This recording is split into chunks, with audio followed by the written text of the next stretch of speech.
안녕하십니까, 알림이 황희두입니다. 지금 윤석열 대통령실에선 비속어 논란이 본질이 아니다, 이런 식으로 문제를 회피하려 하지만 이게 본질이고요. 계속 전문가 타령하고 있는데 도대체 그 전문가가 누군지 제대로 얘기조차 못하고 있습니다. 그런데 어떻게 신뢰하란 겁니까? 그냥 독재시대 때처럼 우리가 말하면 국민들은 알아서 입 다물고 있어라, 뭐 이런 겁니까? 어제도 말씀드렸지만 윤석열 대통령이 바이든은 말한 적 없다, 그리고 이 땡땡 발언은 했는지 잘 모르겠다, 이거는 사실상 시인한 거나 마찬가지라 보고요. 평소에 얼마나 이 땡땡 저 땡땡 말을 하고 다녔으면 본인조차 했는지 안 했는지 잘 모른다는 말이 나올까요? 이후로 기자들이 전체적으로 반박에 나선 상황인데요. 카메라는 거짓말을 하지 않았다, 애초에 특정 매체 단독도 아니고 풀 기자단 영상이었는데 다방면으로 MBC를 손보겠다는 의지를 드러내는 건 잘못됐다는 겁니다. 문제의 본질은 비속어를 쓴 윤석열 대통령 본인이 사과조차 안하고 오히려 화살을 언론으로 돌린다는 거고요.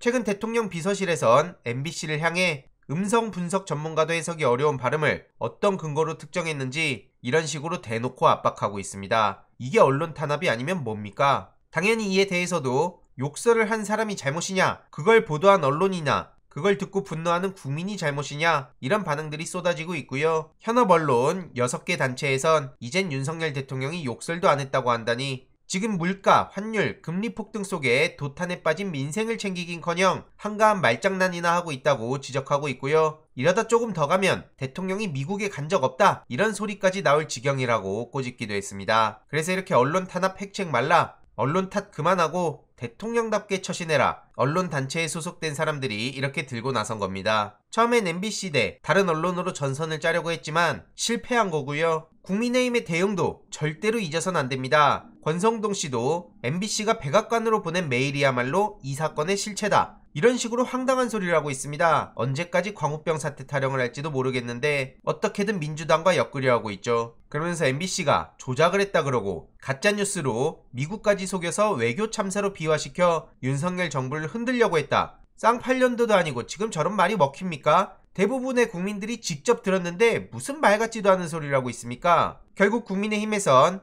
MBC 편파방송 TF를 구성했다고 하네요. 그러면서 오늘 MBC에 항의 방문을 한다는데 정말 갈 때까지 갔단 얘기밖에 안 나오고요. 조중동은 그럼 국민의힘 본인들과 유착한 거 아니냐, 이런 지적까지 나오고 있고요. 주호영 원내대표는 윤석열 대통령의 대단한 순방 성과가 폄훼되고 있어서 안타깝다, 이런 입장까지 전하고 있습니다. 도대체 무슨 성과요? 어제 이런 단독 보도가 떴죠. 외교부의 무능함이 그대로 드러난 건데요. 미국 로비업체에 5곳 관련한 내용입니다. 우리 정부가 수십억을 들여 미국 로비업체들까지 고용해놓고 최근 미국 인플레이션 감축법 관련해서 관련 움직임을 전혀 파악하지 못했다는 겁니다. 국민 세금만 날린 건데 외교부에서도 대응이 부족했다고 인정한 거고요. 미 의회 동향에 대한 일반적인 보고는 받았지만 우리 피해가 우려되는 부분은 상세히 보고받지도 못하고 박진 외교부 장관도 본인의 무능함을 그대로 인정했죠. 조정식 의원은 정부에서 내용 파악이 제대로 안 돼서 중대한 시점과 골든타임을 놓치게 됐다고 지적했고요.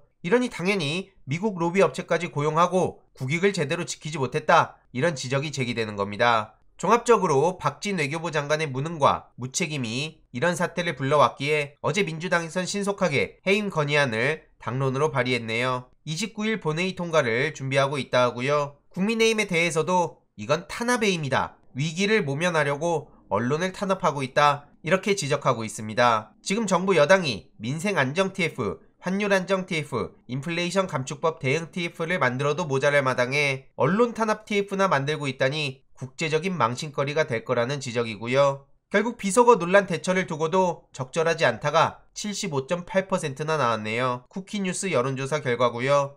연령별로 보더라도 40대에선 85.2%, 압도적이고 18에서 29세, 50대, 30대, 심지어 60대까지 적절치 않다는 반응이 압도적입니다. 광역 지역별로 보더라도 대구 경북에서 71.4%나 나오고 있는데요. 얼마나 형편없는 대처를 했는지 쉽게 알 수 있는 거죠. 이게 적절하다고 보는 20%가 지금 윤석열 지지층의 코어라고 볼 수 있을 것 같은데요. 지금 기사를 보다 보면 정말 기가 찬 소식들이 한두 가지가 아닙니다. 총리마저도 뻔뻔하고 무능한 모습이 계속 나오고 있는데 해리스 부통령의 비무장지대 방문 계획이 한덕수 총리의 발언을 통해 처음으로 공개가 됐다는 겁니다. 원래는 비공개로 유지해왔던 건데 한덕수 총리의 발언 이후 동행한 백악관 관리들이 당황해했다고 하죠. 결국 중요한 건 민생인데요. 윤석열 대통령이 하는 것마다 서민, 약자들을 뒤통수 치고 노인들 뒤통수 치고 청년들 뒤통수 치니 이렇게 눈가 훔치는 윤석열, 이런 보도가 나와도 반응은 싸늘하기만 합니다. 최근 현대아울렛 화재 현장에 마련된